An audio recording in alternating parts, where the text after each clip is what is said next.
What would be a funny thing to say to a surgeon before anesthesia kicks in 5 seconds later? I had broken my wrist and was being put under to have 4 pins inserted. They gave me anesthesia through an IV, and I felt coldness spreading up my arm and across my chest. The nurse asked how I was doing, and I said, "This must be what dying feels like." I heard her say, "Oh my God," and then I was out. So, did you die? Yes. Dude, I broke my wrist too. 4 pins and a plate, same exact sensation, comment, and a shocked face response from the anesthesiast. Are you me? You are me reincarnated. Can't believe you're dead. Yeah, the worst part is how much the Wi-Fi in this casket sucks. I'm sure the Wi-Fi will be the least of his worries once his battery dies.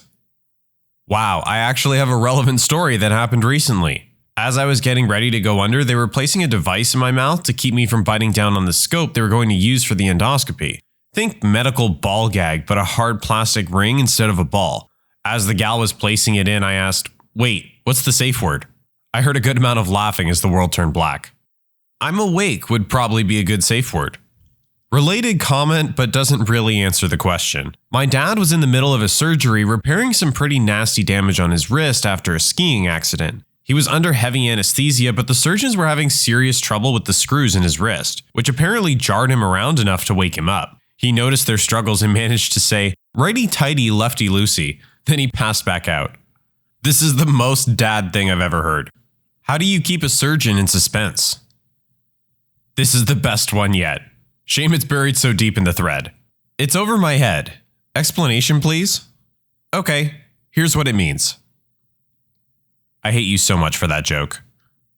Before going under for wisdom teeth, the doctor said I might feel funny. They pushed the drugs and asked if I felt any different.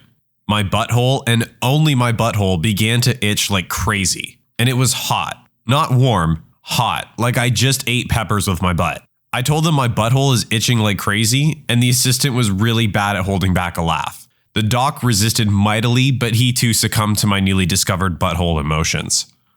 They actually gave me some kind of drug that had the exact same effect when I had surgery. They warned me prior though, and I kind of laughed it off until it actually happened. Newly Discovered Butthole Emotions is the title of my memoir. As the anesthesiologist was putting me under, he said I'd start to feel sleepy soon. I asked him, "Aren't I supposed to be counting back from 100 or something?" He replied, "I don't know, I must have skipped that class." Being an anesthesiologist must be awesome as you can always get the last word in. The last anesthesiologist I had messed with me too. He asked what I did for a living, so I told him, and he said, "Wow, that's a cool job. I wish I'd done something like that instead of this." Ugh. Well, bye. And I was out. But I woke up laughing, which was great for an otherwise stressful and confusing day. Got my spleen out a few years back. My anesthesiologist said, "Did you get some photos of that thing? Because once we got it, it's gone." Right before I blacked out. Those guys have always been my favorite every time I've had surgery. They're so chill and funny, and somehow that doesn't concern me since they're the ones basically keeping you alive. Had surgery about a year ago. As the anesthesiologist was getting me ready, he asked me if I'd done anything fun recently. I'd just gotten back from the Sasquatch Music Festival, so I told him that. Last thing I remember him saying was, "Well, this will feel more like a Grateful Dead concert." I was being put under for a wisdom tooth extraction a few years back, and it was the first time I'd ever had anesthesia. They used injection method rather than the gas, so they told me to watch the fluids going in so I could gauge when I'd feel sleepy. I had this idea I would say something like, "Oh no, doc, I've lost my eyesight," or something else preposterous. Before I could collect my thoughts, I just immediately blurted, "Well then," and passed out. Last time I went under, as I started to fade, I said, "You're gonna have to drive, I'm messed up." Probably came out, "You're gonna have to drive, I'm messed up." I said something similar, except it was when I woke up. The doc asked how I was feeling, and I said, "Fine, I've been drunker than this before. Good thing I'm not driving." I was seriously messed when I woke up from that chair. Despite what I said, I have never been so drunk I needed a wheelchair and 2 people to get me in the car. When I had my exploratory laparotomy for ovarian cancer, I wrote on my chest, "Insert superpowers here," with the arrow pointing down to the incision site. Waking from anesthesia one time, I heard someone say, "His blood pressure is a little high." Then I mumbled, "That must be the anesthesiast assistant's fault." Then they kind of startled and asked quickly, "Why's that?" Becoming slightly more coherent, I continued to say, "She's really hot." They all laughed and said, "He'll be fine," and released me from there. I had some temporary amnesia after waking up from an hour-long emergency surgery. My girlfriend was there and found me staring puzzled at her. Hey Sleepy, it's me, your girlfriend. Me. Wow, I must be a lucky dude. Happily together for more than 2 years now. Plot twist, the assistant was a big hairy dude. I'm okay with that. So after my dad had a triple bypass and was just waking up and they'd removed the breathing tube, I was in the room with him. I said something along the lines of, everything went perfect with your surgery, Dad, no problems. My dad in his drug haze said, that is because I am a perfect specimen of the human male and it couldn't have gone any other way. Nurses were cracking up. If he was a perfect specimen, he wouldn't have needed a triple bypass now, would he? Got to admit they have a point. If something goes wrong and I go into a coma, don't you dare cut my coma beard. Yes, ma'am. I had to get some surgery that involves cutting open my head. Right before they gassed me, I said, I should warn you, there's a spooky skeleton in there. The last thing I remember is his response of, I'll try to look out for that. Did they find it? I don't know if they found it, but I'm pretty sure part of it escaped. If I don't make it through this, then tell my wife I want her to be buried alive with me. If I don't make it out alive, tell my wife I changed the Netflix password and she'll never know it. You're a sick person. Tell my wife I love her. Work ethic. Or just, if I don't make it through this, tell my wife. I would hope someone would tell her. They had a thing checking my heart and it fell off and it flatlined. I told them, oh no, you've killed me. Quick, we're losing me. For a second, I thought it was referring to your heart, like your heart fell out onto the floor. It was an awful botched wisdom tooth extraction. I tend to get massive erections while under anesthesia, but it's fine, just tape it down if it gets in the way. We'll just cover it with this thimble. Yo, let me know if you see my phone in there. This is so dumb yet so good. Keeping this for my next colonoscopy. When I got my wisdom teeth out, the dentist's office was right next to a funeral home. I told the guy that if anything went horribly wrong, they could just take me next door. Mother and doctor were not amused. I mean, at least it's close and convenient. As they were pushing the drugs, they asked me to count down backwards from 10. All I could say was no. The room erupted with laughter and I was out. When I was a kid, they told me to count back from 10, so I did. I got all the way to 0 and all the doctors were looking at one another extremely confused. Then, just before they were about to do something, I conked out.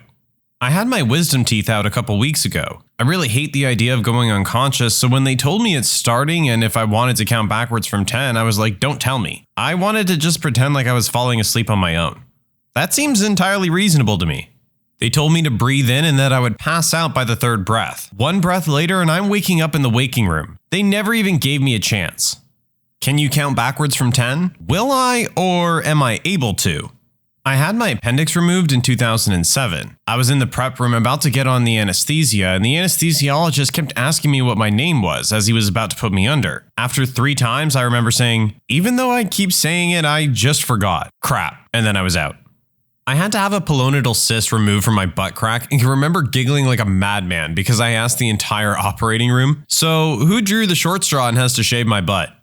The honest answer to that question is the medical student. I shaved so many butts, and then you have to take tape and use it to collect all the shaved hairs so they don't get all over the sterile field. Ugh, so glad I'm not going into surgery. When I had my wisdom teeth removed and was given general anesthetic, I apparently said, if this is what being on drugs is like, sign me up. He went and told on me to my mother. I said a similar thing when I had minor surgery done. I got shot up with something to take the edge off before they rolled me into the operating room. I remember announcing that the drug they gave me felt like being drunk, but without all the calories. Apparently, I spent a good amount of time telling the dentist all about my aunt's goat farm. When the doctor told my mom this, she replied, his aunt doesn't have a goat farm. The fact that you said if should be good news for her. It would have been worse if you had said, these are the best drugs I've had since that Colombian gap year. Luckily, I cried about going home to feed my pet hamster. I never had a pet hamster. Same experience, but apparently I said, man, I need to do this again. I asked for a tummy tuck while being wheeled in for a bowel resection. I said, while you're cutting it open, just cut some off. Then when I was done with my surgery, but still pretty messed up on drugs, I asked if I was skinny and then cried when my doctor told me he didn't give me the tummy tuck. I asked for a tummy tuck after both of my C-sections. Doc gave me the same answer each time. I make it work, I don't make it pretty. I went in for an endoscopy and colonoscopy, or as the staff referred to it, a double. Before they put me under, the doc asked if I had any questions. I said, just so I'm clear, you're putting a tube in my mouth and in my rear, right? Right. Can you put it in my mouth first? Don't worry, if we start in the other end, we'll just spit on it and wipe it off. That's hilarious. I love when they're jokey. When doctors are too serious, it makes me uncomfortable. Right before I went under to have surgery on my septum, I was about to start counting backwards before they put the mask on, and I asked, "Does anyone need anything while I'm out?" The last thing I remember was an OR room full of people laughing hysterically. I'm gonna need to get surgery just so I can use this. Legit Bill Murray level. I like it. The other way around, I was cracking jokes with the nurses and anesthesiologist before a big surgery and everyone was laughing. Anesthesiologist turns to me and says, "Well, it's not fair that you're the only one not on anything," and then hit me with the anesthesia and I was out. That's awesome. First thing on waking up, run hands over own body to make sure all parts are there. Seriously though, you could wake up feeling pretty scared after that. I said to my doctor during my wisdom teeth extraction, "Doc, don't start, I'm still awake." To which he said, "We're already done. Those drugs are legit." Actually, it's scary just how much you don't feel time pass while under those drugs. Last thing I remember on my last wisdom tooth surgery, I told the dentist that I worked with food grade nitrous and that it might take a small amount more. Don't know if I said anything afterward. I woke up in their recovery room. To the surgeon and nurse, I just want you both to know, good luck. We're all counting on you. I'd imagine you waking up several times during surgery to say that line again. Pre-op, Marco. Post-op, Polo. Simple, straight to the point, no fluffer. This is perfect. Pre, Legend. Post, Dairy. I told them that I hadn't pooped that morning, and if I pooped on them, it's their fault for scheduling the surgery at 6 a.m. Then I passed out. Well, don't leave us hanging, did you? Nah, painkiller's so good, I didn't poop for a week. I feel like as the doctor in this situation, you'd just be on guard the entire time. Last time I went under, I started to feel a sort of paralysis and couldn't move. Me. Whoa, did you just give me something? Nurse. Yes, just relax and don't fight it. Me. Okay, but you should sell this stuff in the gift shop. Everybody laughs. Surgeon. Are you okay? Me. Yeah, but I'm disappointed there's no cake. Surgeon. On the recovery notes, write, "Give the patient cake." Next thing I know, I'm waking up in the recovery room with a slice of chocolate cake on the table next to me. I should have asked for cake. Hell yeah, free cake. I'm envisioning an episode of Seinfeld where George figures out he can get free cake by this simple little trick and ends up having multiple operations just for more cake. I do have to say though, kudos to the doctor for taking care of all their patients' needs. My wife went to the dentist last weekend. After several shots of numbing, she sang to him, "I can't feel my face when I'm with you." To the dentist's credit, without batting an eyelid, he replied in full voice, "'Cause I numbed it." When my appendix burst, I was being wheeled in, and as the doctor was getting ready and I was about to pass out, he said, "Geez, this is rusty," and held up a scalpel. I could tell he was joking, and off I went to sleep. When I woke up, he came to check on me, and the first thing he said was, "Have you seen my watch?" I swear, he was a very funny man, and it really helped calm me down in a situation where I nearly died. Okay, so I know this is late in the thread, but when I was 15, I had tight foreskin around my penis and I opted for circumcision. My doctor, Dr. Lenz, was the funniest dude I've ever met. He told me I was gonna have something like a Frankenpenis for a month or two, but it's cool. Anyways, I'm in the OR on Christmas Eve and I feel the anesthesia starting to kick in, and before Dr. Lenz walks out, I shout/slur, "Doc, please just take care of the little guy." And he stops, turns around, bows to me and says, as if he were my own. I laughed once and passed out.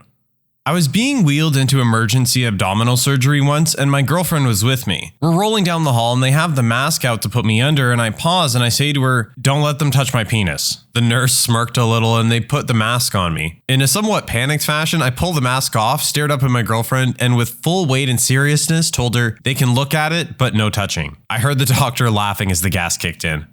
Best part is there's a good chance they gave you a catheter. I had a nervous moment when I had my surgery when the nurse came in afterwards and says, "Okay, we need to take the catheter out." I did a double take and said, "I feel like this is something I should have noticed." That and the first thing I said when I woke up was telling my nurse she was beautiful and then immediately puking blood. Don't worry, I'm sure she was charmed by your interaction. Similar, I had some kidney stones and they had to go up there to unblock my parts, if you know what I mean. As I was waking up from anesthesia, I apparently asked, "How many people saw my pee-pee?" A few minutes later, as I was a little more coherent, I asked the nurse what's the craziest thing she heard from someone waking up from anesthesia. Her answer, "How many people saw my pee-pee?" Good times. So, how many people saw your pee-pee? Never actually got an answer, but I would probably say 4 or 5. It's just funny because who calls it a pee-pee after their 5th birthday? Who's the guy with the scythe standing in the corner? Oh, that's the other surgeon. He's just sitting in. I just went under this past week. I told my doctor, I better not wake up with any penises drawn on my face. The room had a laugh and I went to sleep, and they performed the worst magic trick ever and made a camera disappear up my butt. I remember being a celeb at the hospital after I said, I love my girlfriend because she's got big boobies. When I'd go in, I'd have doctors and nurses teasing me. I was 16 at the time. Here's to relapsing. This is so wrong, I'll have to remember it. If the doc doesn't realize you're joking, this is a great way to not get prescribed any real pain medication for after the surgery. I beat the anesthesia. Had a patient fight anesthesia once. After his head hit the pillow, the anesthesiologist said, "Resistance is futile." I laughed so hard at this, my cab driver literally just asked me if I was okay. A couple of years ago, while I was being prepped for bone surgery, I had a good rapport with the anesthesiologist. My dad is one, and we kept talking about pain management and such. He pushed the dose of ketamine and propofol into my IV, and my brain was getting foggy. I remember seeing him laughing as I went to sleep. When I woke up, my friend who was attending the surgery told me that while I was dozing off, I told the surgeon, "This is my very first time trying ketamine unrecreationally." Hopefully he doesn't say anything to your dad at the next conference.